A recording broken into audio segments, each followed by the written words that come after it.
Aduh. Hari ini Rabu 27 Desember 2023, tepat pukul 05.31 waktu Indonesia bagian Barat. Tak bosan-bosannya kita mengucapkan puji dan syukur kepada Allah Subhanahu wa taala yang telah memberikan kita limpahan karunia-Nya dan memberikan kita beribu-ribu nikmat, terutama nikmat kesehatan, sehingga kita dapat berkumpul di sini tanpa halangan suatu apapun.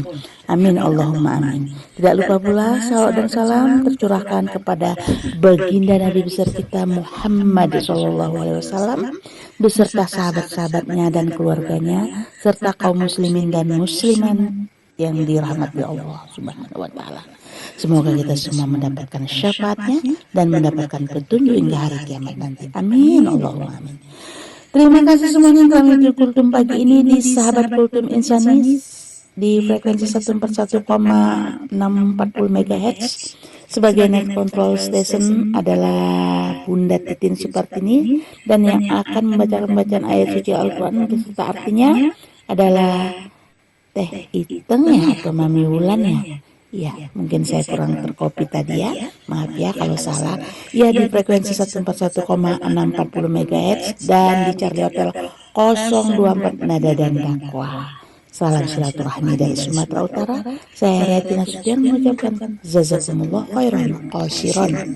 Adapun tema pagi ini berjudul perdukunan atau orang pintar. Untuk Pak Ustadz saya kami persilakan dengan segala hormat. Ya baik, terima kasih. Sebelum diurai di pagi hari ini saya persilahkan dulu kepada Teh Iteng. Silakan Teh Iteng bersama Mami Wulan dipergunakan. Permohon Pak Ustaz. Assalamualaikum warahmatullahi wabarakatuh. Ini ayat saya mangga teh. A'udzu billahi minasyaitonir rajim. Bismillahirrahmanirrahim. Aku berlindung kepada Allah dari godaan setan yang terkutuk dengan menyebut nama Allah yang Maha Pengasih lagi Maha Penyayang. Surat Al-Zuhruf ayat pertama. Hamim wal kitabil mubin. Inna ja'alnahu Qur'anan Arabiyyan la'allakum ta'qilun. Ayat 1 Hamim. Ayat 2 demi kitab Al-Quran yang jelas. Ayat ketiga, kami menjadikan Al-Quran dalam bahasa Arab agar kamu mengerti. Wa innahu fi ummil kitabi ladaina la'aliyyun hakim. Dan sesungguhnya Al-Quran itu dalam umul kitab laut mahfuz di sisi kami benar-benar bernilai tinggi dan penuh hikmah. Afanadribu ankumud dzikran sabhan an kuntum qauman musrifin. Sadaqallahul azim. Assalamualaikum warahmatullahi wabarakatuh. Maka apakah kami akan berhenti menurunkan ayat-ayat Al-Quran sebagai peringatan kepadamu karena kamu yang melampaui batas? Maha benar Allah yang Maha Agung dengan segala firman-Nya. Wassalamualaikum warahmatullahi wabarakatuh. Apa Ustaz dilanjutkan? Ya, waalaikumsalam warahmatullahi wabarakatuh. Please stand by dulu.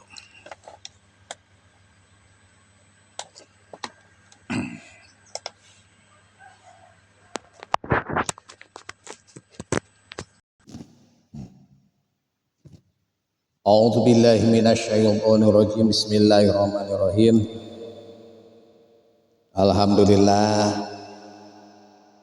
Alhamdulillahirabbil alamin wa bihi nasta'inu ala umuri dunya waddin.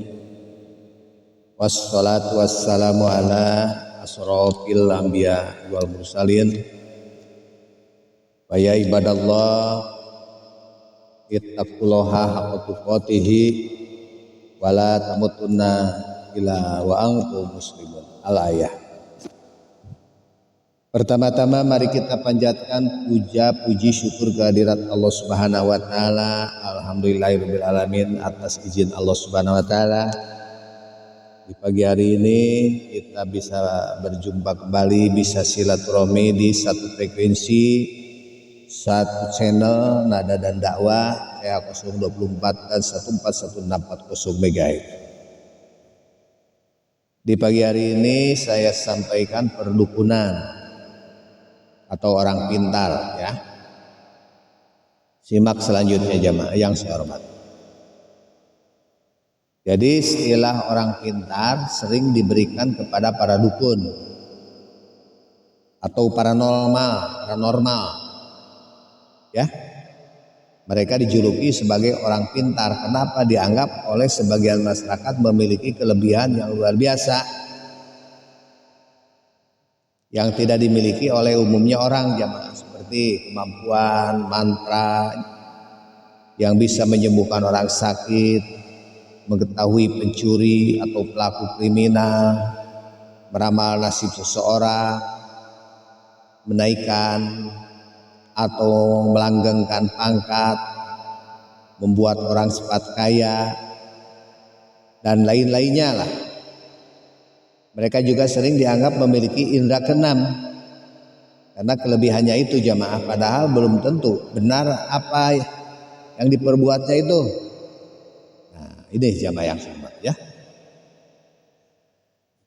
Jadi para dukun atau paranormal yang ada di masyarakat umumnya jamaah ada dua kelompok.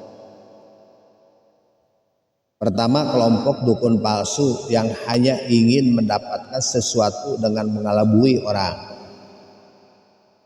Loh, kehilangan sinyal, maaf. Bentar ya. Hilang. Oke, ada. Ya, oke. Kehilangan sinyal.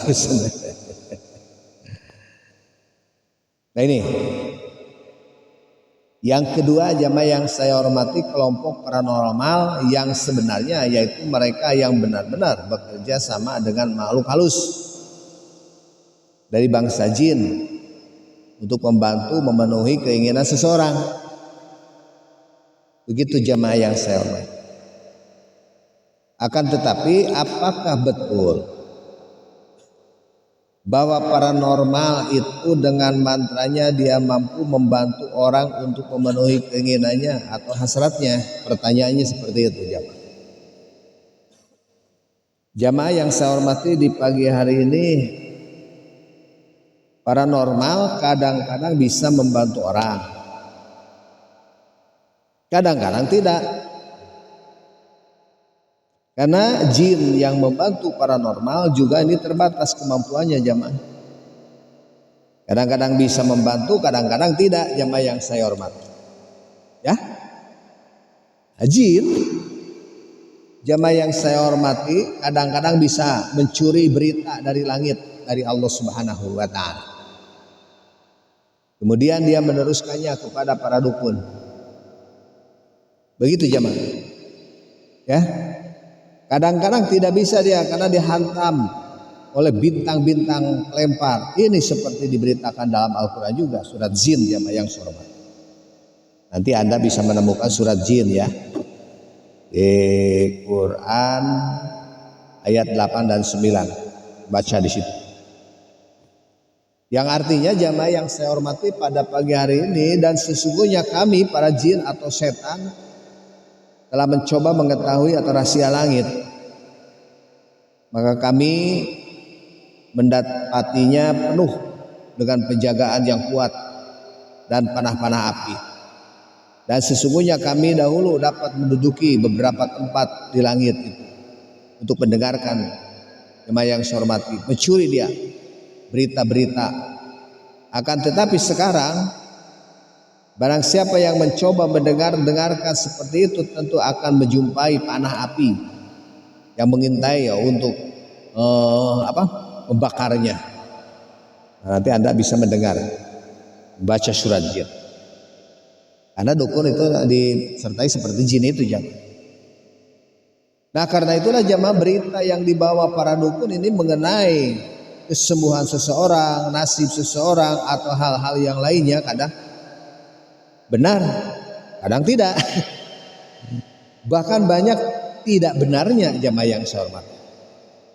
Kalaupun ada yang benar dan tepat, hal itu karena 3 kemungkinan. Ya, pertama mungkin berita dari jin itu benar.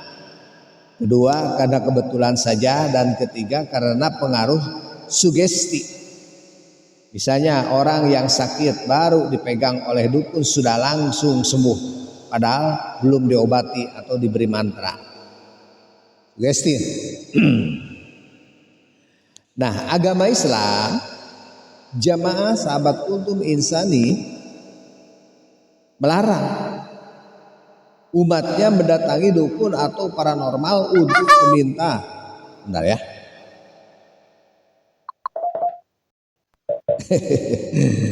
Ya terima kasih sudah dikasih tahu. Agak gangguan nih. Jadi agama Islam melarang umatnya jamaah mendatangi dukun atau paranormal untuk meminta segala sesuatu darinya, seperti berobat, menanyakan nasib, minta dimantrai agar cepat kaya, dan lain-lainnya. Nah perbuatan yang dilakukan oleh paranormal ini bertentangan jamaah dengan ajaran Islam, ya, dan bahkan banyak berhubungan dengan hal-hal yang bersifat syirik, gitu jamaah. Misalnya mereka lebih banyak mengandalkan kekuatan makhluk jin dan lebih percaya kepadanya. Mereka mencampur adukan antara Al-Quran, hadis, dan buku-buku primbon yang berbau syirik, jamaah yang saya hormati. Oke, terima kasih.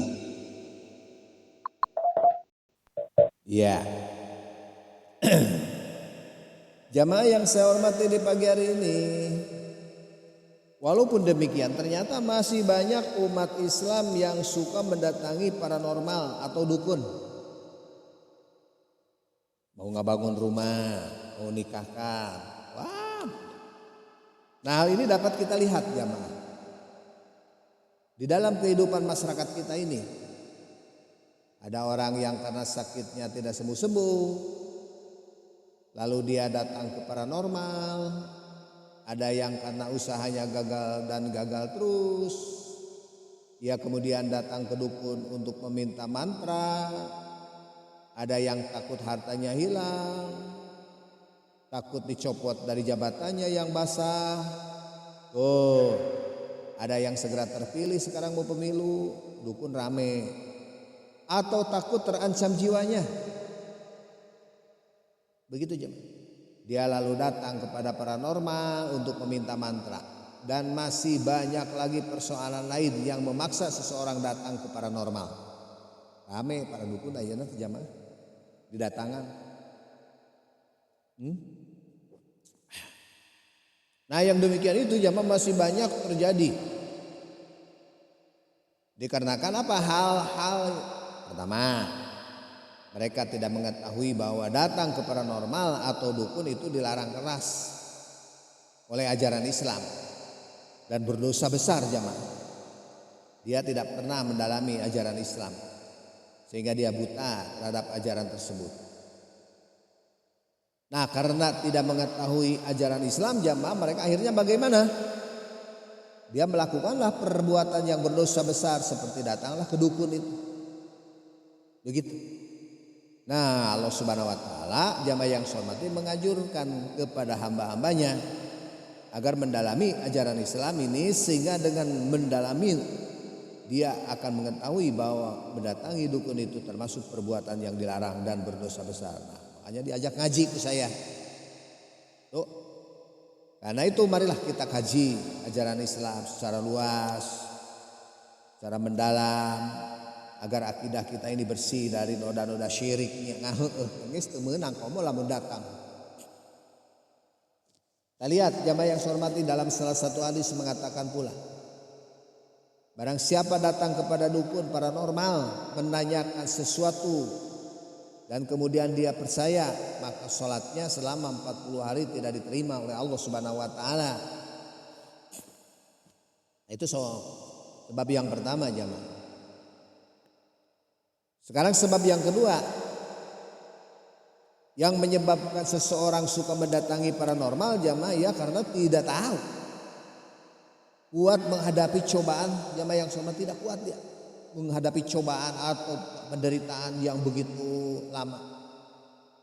Ya, karena dia tidak kuat menghadapi cobaan-cobaan atau penderitaan seperti ditimpa sakit yang berat, yang lama tidak kunjung sembuh terus, atau penderitaan kegagalan yang sangat fatal di dalam usahanya. Nah itu jamaah. Akibat cobaan yang sangat berat itulah jamaah yang saya hormati, seseorang lemah imannya. Akhirnya nekatlah dia menempuh jalan apa saja yang dia dapat, jamaah yang saya hormati, membantu meringankan bebannya. Datanglah ke dukun. Tanpa pertimbangan lagi jamaah halal ataupun haram, syirik ataupun bukan. Termasuk mendatangi dukun untuk membantu mengatasi penderitaan tersebut jamaah. Nah pada hakikatnya jamaah, cobaan atau penderitaan ini merupakan ujian keimanan dan ketakwaan kita. Ya, jika seorang hamba diuji oleh Allah Subhanahu wa taala, lalu dia bertambah kesabarannya, bertambah keimanannya dan ketakwaannya, maka bertambah pula lah cinta Allah Subhanahu wa taala kepadanya jamaah, sehingga akan dihapus semua dosanya. Itu. Dan dia menjadi hamba yang suci serta dia mulia.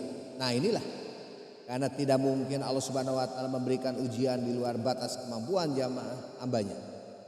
Sabar yang dimaksud di dalam hal ini ialah tidak putus asa menghadapi ujian dari Allah Subhanahu wa taala jamaah yang hormat. Dia selalu berusaha mencari jalan keluar dengan terus dia mendekatkan diri kepada Allah Subhanahu wa taala jamaah yang hormat. Jamaah sahabat kultum insani yang saya hormati, jamaah nada dan dakwah yang saya hormati, mari kita mempertebal iman kita melalui kesabaran di dalam menghadapi cobaan atau penderitaan. Kita yakin bahwa ujian itu pada hakikatnya jamaah merupakan bukti kasih sayang Allah Subhanahu wa taala kepada kita semua, agar kita lebih cinta kepadanya. Dengan berbekal keyakinan jamaah yang kuat ini, insya Allah kita akan mampu menghadapi ujian hidup. Di dalam hal ujian hidup inilah maka Rasulullah SAW bersabda, siapa yang akan memperoleh limpahan rahmat kebaikan dari Allah, lebih dulu akan diberinya cobaan. Begitu, dicoba dulu. Begitu, saya berapa banyak lama saya dicobanya, kultum jamaah. Dicoba, di jam, di kumaha, tapi terus saya berjalan karep teh. Ternyata alhamdulillahirabbil alamin setelah hijrah aman-aman saja sekarang. Jadi kalau masih jamaah yang sholat tidak lulus ujian, saya ngapain? Kultum dibayar ge henteu, nanaonan gitu. Nah, sebab yang ketiga jamaah yang menyebabkan seseorang datang ke paranormal adalah karena dia takut kesenangan duniawi pergi darinya jamaah. Ya. Kesenangan dunia itu antara lain harta, tahta, wanita, karena takut kehilangan kesenangan duniawinya. Dia kemudian mencari jalan pintas. Begitu, datanglah ke paranormal, memohon bantuan kepadanya agar kesenangan duniawinya tetap lestari, jamaah sahabat kultum insani. Nah, jika ingin kesenangan duniawinya tetap lestari, seharusnya ia meningkatkan kualitas pribadinya, baik kualitas lahir maupun batin. Nah, dengan jalan inilah orang akan semakin percaya kepada kita. Kualitas pribadi ini merupakan modal untuk meraih kesenangan dunia yang hakiki, bukan dengan mendatangi dukun. Itu memang perlu disadari bahwa cepat ataupun lambat jamaah, kesenangan dunia itu akan lenyap. Dengan demikian, pada hakikatnya jamaah, kesenangan duniawi bukanlah tujuan hidup kita, tetapi akhiratlah tujuan hidup yang abadi. Dunia wa ma la yatadunya ila mata'ul ghurur, hanya sebagai permainan yang akan menipu palsu. Kalau kita jamaah hidup di dunia tidak butuh, itu munafik dan bohong, tetapi bukan tujuan. Jangan diperbudak jamaah yang hormat oleh dunia, ya. Jikalau saya hidup di dunia tidak butuh dunia, itu bohong, munafik jamaah yang hormat. Ya, ingat bahwa dunia itu adalah permainan dan akan mengantarkan kebutuhan di dunia. Hayang boga radio, hayang boga HP, hayang boga mobil, hayang boga motor, kan perlu duit. Nah, karena itu jamaah, marilah kita hilangkan rasa takut yang berlebihan akan hilangnya kesenangan duniawi. Yang kita takutkan ialah bagaimana jika kesenangan duniawi itu tidak bisa menjadi bekal kita di akhirat nanti. Ini rasa takut seperti inilah akan mendorong kita untuk berlomba-lomba di dalam berbuat amal kebajikan jamaah. Kita lihat di dalam Al-Quran jamaah, ya, bagaimana dalam Al-Quran, sedang kehidupan akhirat itu lebih baik dan lebih kekal, akhiratu khairul laka minal ula. Nah jamaah yang saya hormati, dari uraian ini kita simpulkan saja. Yang pertama, dukun atau paranormal adalah orang yang bekerja sedikit banyak mengandung unsur syirik. Kedua, meminta tolong kepada paranormal atau dukun hukumnya haram. Sebagai yang terakhir, mari kita tinggalkan paranormal atau dukun itu agar akidah kita bersih dari noda-noda syirik. Semoga Allah Subhanahu wa taala memberikan kita kekuatan, ya, berikan kita kesehatan, kita tetap hanya Allah Subhanahu wa taala sebagai penolong kita. Terima kasih juga pada seluruh user yang telah hadir di pagi hari ini. Kang Haji Otong, terima kasih. Bang Ali Imron, terima kasih. Bunda Arianti, terima kasih. Terima kasih juga Jet Erlangga, terima kasih banyak ya. Mana? Oke. Ibu Ai, terima kasih. Ibu Ai Hayati, terima kasih juga. Apalagi belum ada ya. Oke. Ya. Kepada rekan sahabat kulum insani, tetap jaga kesehatan, tetap jaga kebersamaan. Ya. Rabbana atina fid dunya hasanah wa fil akhirati hasanah wa qina adzabannar. Subhana rabbika rabbil izzati amma yasifun wa salamun alal mursalin walhamdulillahirabbil alamin. Assalamualaikum warahmatullahi wabarakatuh. Saya kepada Net Control Station, yaitu Bunda Arianti bersama Neng Titin. Silakan dipergunakan. Assalamualaikum warahmatullahi wabarakatuh. Waalaikumsalam warahmatullahi wabarakatuh. Silakan untuk membacakan khatmul Quran terlebih dahulu.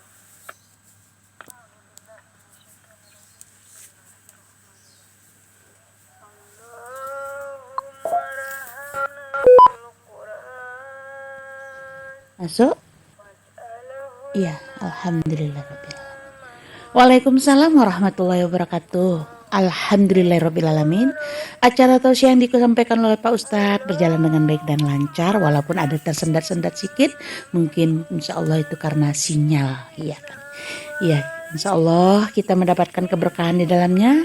Dan apa yang disampaikan Pak Ustadz tadi bisa kita terapkan di kehidupan kita sehari-hari. Dan jadi ladang ilmu buat kita semua. Amin, Allahumma amin. Saya juga mengucapkan terima kasih buat sahabat Kultum Insani frekuensi 141,640 MHz dan rekan-rekan yang sudah terkoneksi di Charlie Hotel 024 Nada dan Dakwah, tanpa saya sebutkan satu persatu namanya ya.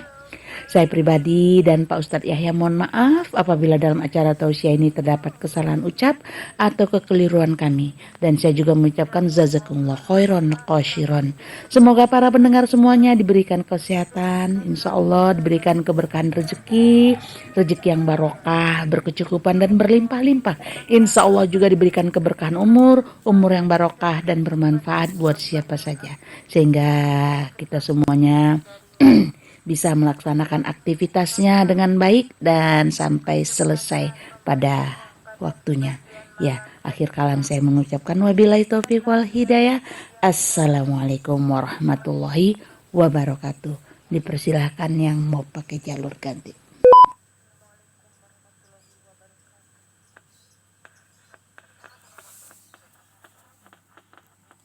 Maina ngobrol sama Maina dengan Bu Arianti, Pak Haji Otong tah.